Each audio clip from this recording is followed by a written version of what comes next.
Solo: A Starman story came out, and it was bad. It was shit. It was ass garbage. It was the worst movie since Attack of the Clone Wars. Fucking no. If this movie was going to be worse than anything, it would be The Last Jedi. At least that's what you may have heard if your only source of movie news is this horrible website. You used it yourself for The Last Jedi review, dumbass. You looked at this website immediately after seeing The Last Jedi and saw the critic and audience score as the introduction to your very video on the topic. Movies are now being marketed using this site's ratings before those movies are even out. Why do we even use this website as a reliable source of information?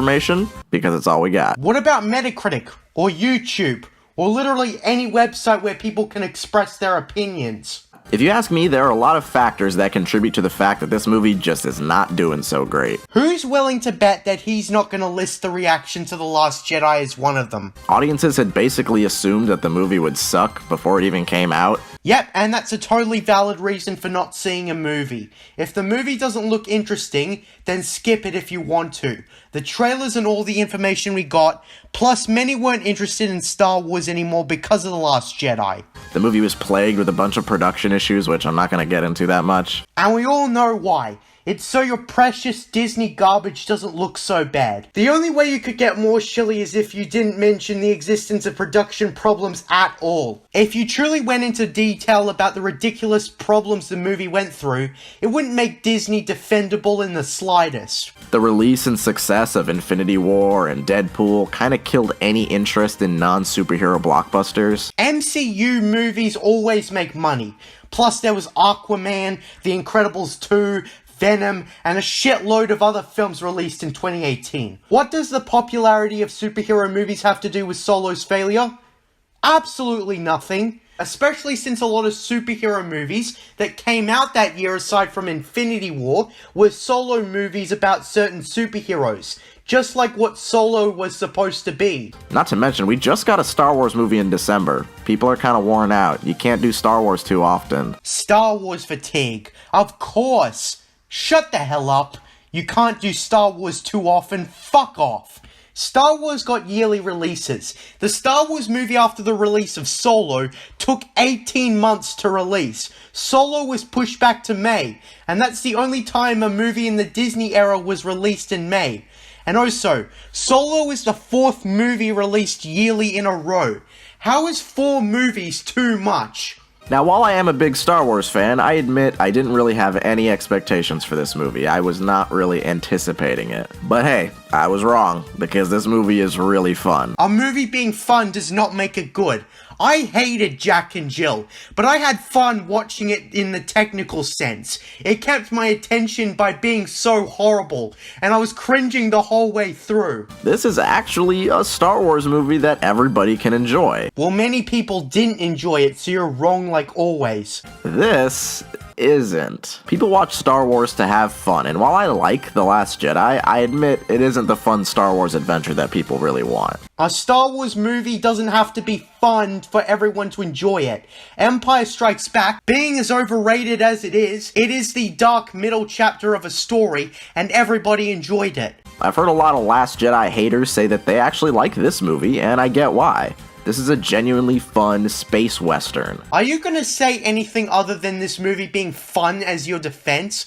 A movie being fun doesn't mean shit. You know how every Star Wars movie has at least 2 plot lines that we have to follow? Even A New Hope has more than one storyline happening. This can be done really well or really badly. Well, thank God. You didn't use the prequels as an example, but all the subplots in The Last Jedi suck. Check out my Last Jedi review for why that is. However, in Solo, that isn't the case. This is the only Star Wars movie where one plotline is happening and that's what you're following through the whole movie. How does one plotline make the movie good? How does it make it something of quality if it has one plotline? This helps the movie stay focused. We get a feel for these characters because we're with them the whole time. Better movies with less screen time can develop characters more with multiple subplots. The 6 original Lucas Star Wars movies do this. And speaking of the characters, I like them. I like them a lot. This is worth noting because the last Star Wars anthology movie had characters who were really fucking boring. I saw what you had to say about the characters in this video,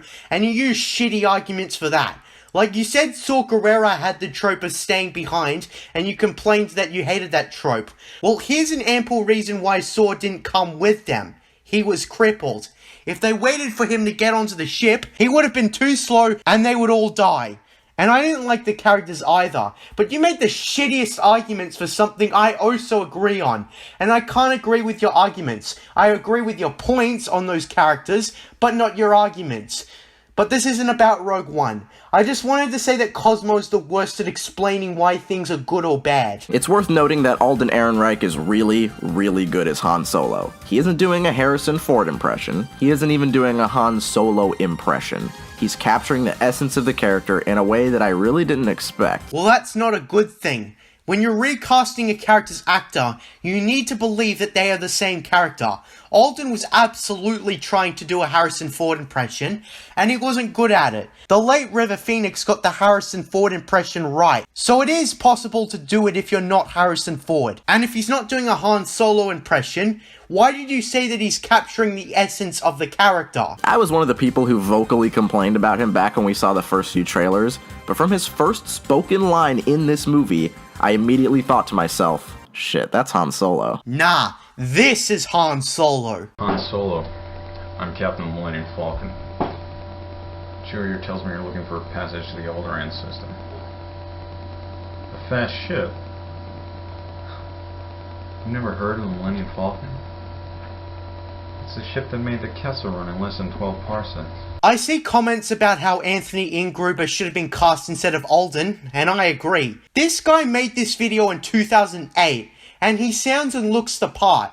I buy that this is Han Solo, it's spot on. Donald Glover, on the other hand, while not doing a bad job, is doing more of a full-on impression of Lando Calrissian. I like his take on the character, but at some parts you can tell he's kind of pushing himself to deliver his lines in the same over-the-top manner that Billy Dee can usually pull off with no effort. Can you give an example? Not to mention, Billy Dee has a really deep voice, and Donald Glover... Who the hell is Nicholas Nickleby? Doesn't. I don't remember Donald Glover being high-pitched in this movie. Everything you've heard about me is true.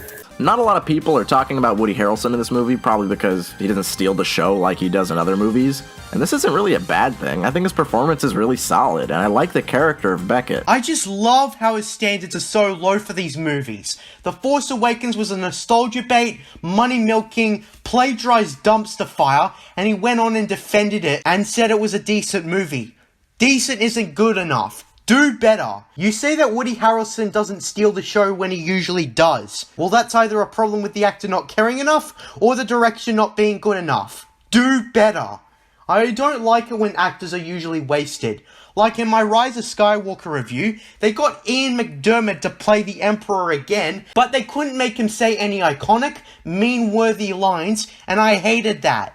And he was the best performance in the movie, and I was still disappointed because it wasn't as good as it could have been. A character that even less people are talking about is Paul Bettany as the main villain. For once, we have a villain who isn't just this cackling, maniacal asshole. I don't remember Vader being a cackling, maniacal asshole. I don't know what you're talking about.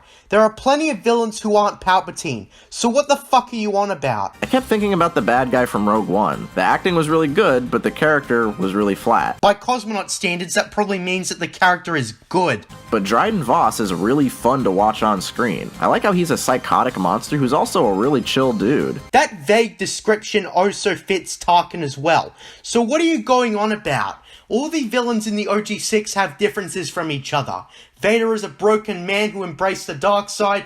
Tarkin is a cold, calculated British villain. Boba Fett was nothing but a cop-out to sell toys. Maul was a silent yet menacing assassin. Dooku was an idealist with the best intentions for the galaxy. Grievous is a Jedi killer with a sense of cowardice. And Palps is the maniacal, cackling asshole. Of course, you just count the prequel villains as boring and without character.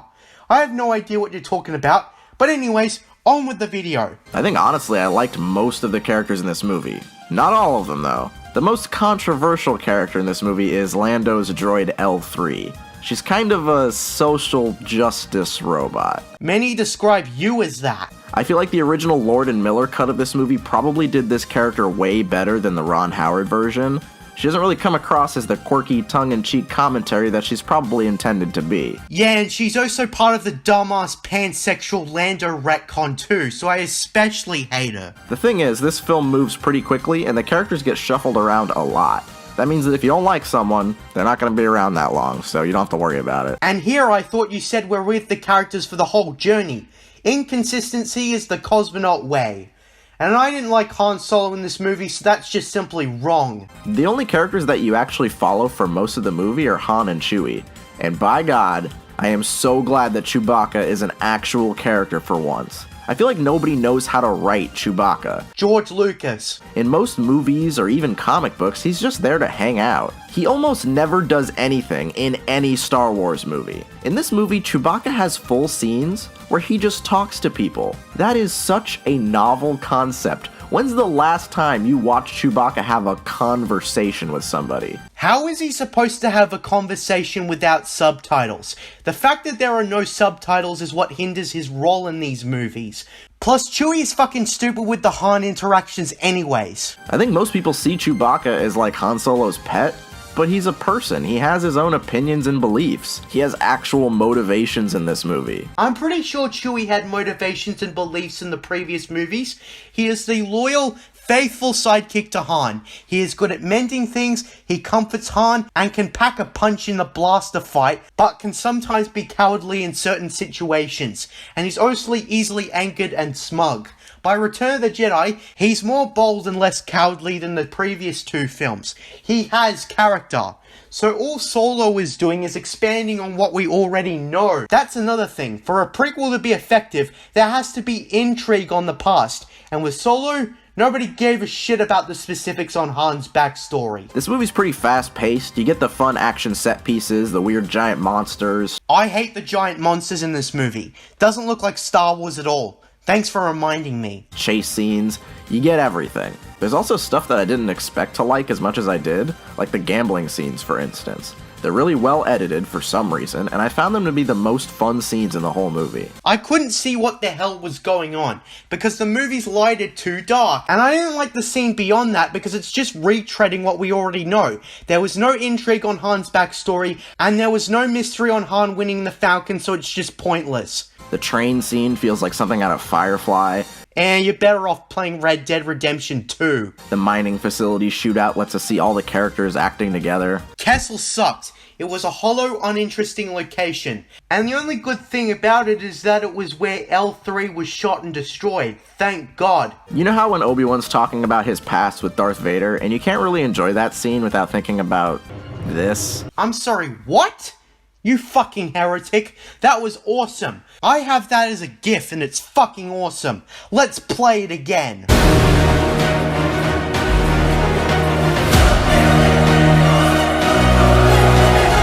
Now whenever Han mentions the Kessel Run, you're not going to think about a stupid, pointless scene. You're going to think about something that was actually pretty cool to watch. I wish. In fact, the script for A New Hope actually had the Kessel Run be some bullshit lie Han made up to get hired.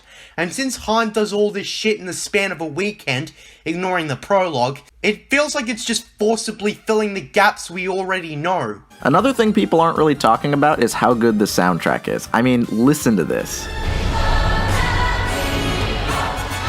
In my own review, I said I couldn't remember a single track and that the trailer music was better, so there's something wrong with that statement. However, this movie does have some annoying, stupid shit that a lot of people are gonna find issues with. Now, for the most part, the fan service is not as annoying as it was in Rogue One, but there are a few times when it can actually really bug you. Like the whole movie, because they constantly reference pointless shit that we didn't need. Kinda like the movie itself. It kinda depends on the person though. I found that most people really don't like the scene in the beginning that has to do with Han Solo's last name.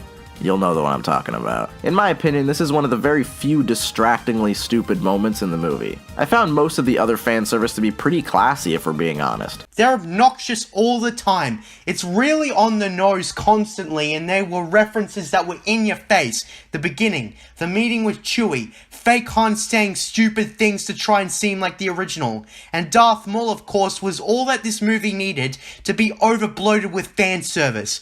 Like, the idea itself is fan service. Why do you think it was being called a cash grab? My favorite one is when they call attention to the fact that Lando says Han's name in a weird way. Can I ask you a question, Captain Calrissian? Anything, Han? It's Han, but that's okay. If we're talking about fan service, I prefer it when it's like this. I like it when it's a deep cut and not something super obvious. The concept for the movie itself was fan service, so the whole movie feels like it. And there's no purpose for these references. We already know that Han saved Chewie's life, that he gambled with Lando, that he did the Kessel Run, and the blanks that were filled were just ripped off from Legends books. Also, the other really shitty thing about this movie is that the lighting and color grading are terrible. Finally! I think a lot of people probably won't notice this, but as someone who likes well-shot movies, this really stood out to me. Sometimes you seriously just can't see what's happening. However, while it was really annoying, it didn't ruin my enjoyment of the movie, and like I said, most people probably don't give a shit anyway. Well, that's where you're wrong. I couldn't see what was going on, and it hindered my viewing experience because half the time, I squint and I still can't see. Had to turn the brightness up for the review. Overall, while watching this movie, I found myself having way more fun than I expected. I get why it's not doing so well in the theaters, but I think it deserves more of a chance. No, you don't. You didn't list the actual reasons this movie isn't doing so well. I've seen the movie 3 times, and I liked it every single time. Wow, you are such a sucker for Disney. I only saw it once for obvious reasons. It's pointless. I wonder how many more times you saw it since the recording of my video. Probably more than 10 for such a shallow movie. Whenever somebody asks me if I want to watch Rogue One or The Last Jedi again, I really gotta think about it. I gotta be in the right mood to watch those movies. But that's not the case here. This movie is really, really fun to watch. The characters are great, and it feels like reading a really good Star Wars spin-off book or comic. Which is what this film should have been. You know, I take that back. The story it tells needs to be different enough from Legends and not be a rip-off. Don't take it too seriously, just have fun and enjoy the ride. 8 out of 10, stop being mean. And finished. And I wasn't being mean. I was ripping apart the movie out of sheer rage for this cash grab, money-milking mess. They could have made a spin-off with any premise, but they chose to do a Han Solo prequel, not something like Old Republic, or something that gives us a new perspective on the films, like maybe an Imperial perspective. Nah, nothing like that. Just a dumbass movie that represents how creatively illiterate Disney is. Cosmonaut's standards are so fucking low that he'll accept when a Star Wars movie doesn't hit the mark by a long shot. My standards are exceptionally high because of the original 6 movies, and Disney needs to take way more care into these movies. Anyways, that's another stupid, poorly written response by Cosmonaut Variety Hour. I was going to do The Last Jedi, but that's already been done. I'm JJ Plagiarisms, and until next time, what are stores but mystery boxes?